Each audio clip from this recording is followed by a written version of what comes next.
第523节，1970年4月13日，星期一，晚9点13分。我花了些时间强调我们每个人都形成自己的环境这个事实，因为我要你们了解，你的生活与环境是你自己的责任。如果你相信并非如此，那么你便是受到限制的人。你的环境于是代表了你的知识与经验的总和。只要你相信你的环境是客观并独立于你之外的话，那么到一个很大的程度，你会感到无力去改变它，去超越它，或去想象也许比较不明确的其他选择余地。在此书的后面，我将解释各种让你彻底改善你环境的方法。我也曾就环境来讨论转世的事，因为多派思想过分强调转世的影响，因而他们常把现世的环境解释为在前生所决定的不变的、不可妥协的模式的后果。如果你感到你受环境左右而无法加以控制的话，你会觉得较无能力去应付目前的物质实相，去改变你的环境，去影响与改变你的世界。这些意志的理由终究是无关紧要的，因为理由会随着时间与你的文化而改变。你并不因原罪或任何童年事件或前生经验而被判了刑。举例来说，你的生活也许比你以为你所愿望的要令你不满足得多。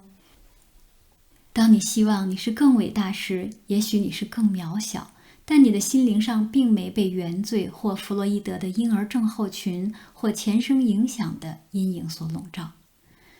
在这儿，我要试着把前生影响解释得清楚一些。它们就像任何经验一样影响你，不过时间并不是关闭的，它是开放的。一次人生并没被埋葬在过去，而与现在的自身和将来的自身不相连。如我先前解释过的，这些生生世世或这些戏剧是同时发生的。创造与意识从不是现行的成就。在每一生中，你选择与创造你自己的背景或环境。在此生，你选择你的父母与来到你经验之内的任何童年事件。你写剧本。不过，正像一个真的是心不在焉的教授，有意识的自己把这些全忘了。因此，当剧本中出现了悲剧、困难或挑战，有意识的自己就怨天尤人。在此书完成之前，我希望指给你们看你们如何精确地创造了你经验的每一分钟，因此你才能开始在有意识或几乎如此的层面来负起你真正的创造责任。当你读这本书的时候，不时看看你坐在里面的房间，椅子、桌子、天花板与地板可能看来非常真实与坚固，相当具永久性。同时在对比之下，你觉得自己极为脆弱，被困于出生与灭绝之间的片刻。当你想象物质宇宙在你走后还会久存，也许你还会感到嫉妒。但是在此书结束时，我希望你领悟到你自己意识的永恒有效性，以及现在看来那么安然的你的环境、你的宇宙的那些物质面的非永恒性。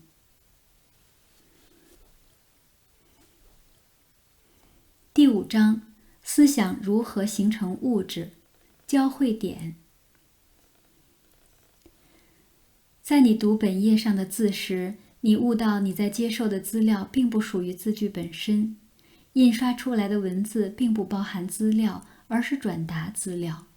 如果资料不是在纸页上，那这被转达的资料又是在何处呢？当你看报或与别人谈话时，同样的问题也适用。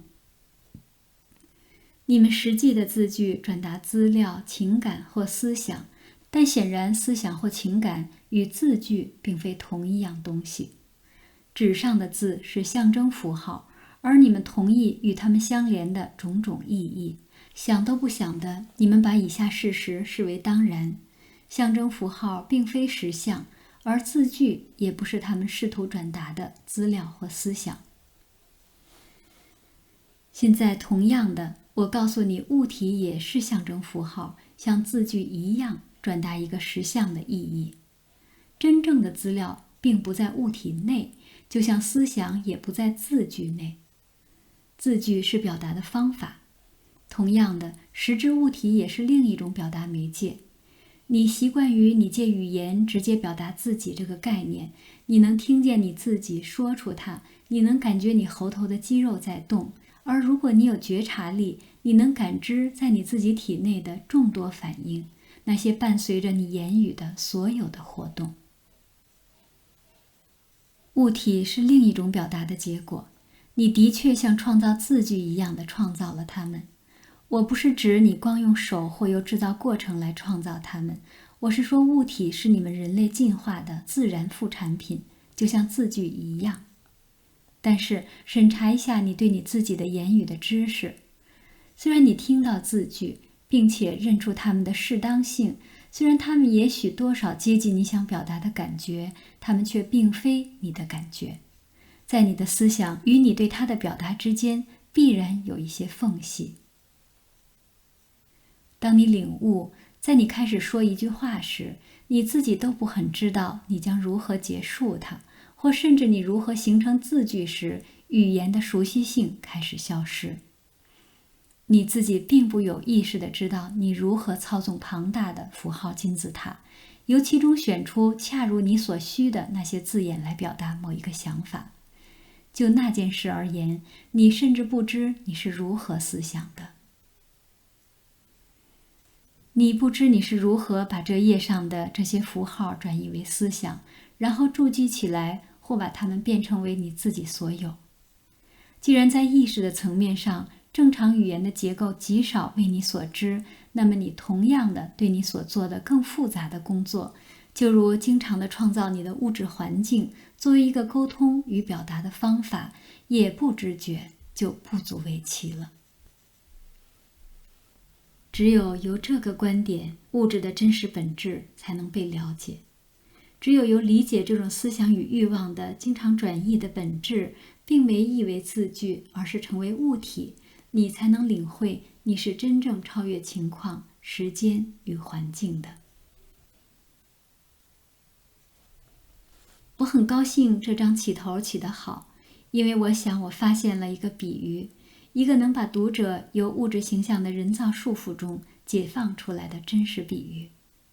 当读者把物质形象当作他自己的一个表达方式时，他即会领悟他自己的创造力。很容易明白你把感觉转移为文字或身体的表情与手势，但却不那么容易了解，就如你把感觉转移为符号，符号变为文字一样，你也同样不费力的、无意识的形成你的肉体。你一定听说环境代表某一个人的个性的说法。我告诉你，这不是象征性的真理，而是实际的真理。在纸页上的字只有墨与纸的实相，它们所传递的资料是不可见的。作为一个物体，此书本身只是纸与墨，它是资料的运送工具。你也许可以争辩说书是人工印制的，而非已经印好、装订好，而突然由鲁伯的头壳中蹦出。然后你必须借或买这本书，因此你可能想，当然，我并没创造这书，就如我创造我的字句一样。但在我们结束前，我们将会明白，基本上说，你们每个人创造了你们拿在手中的书，而你们整个的物理环境出自你们的内心，就好像语言出自你们的口一样自然，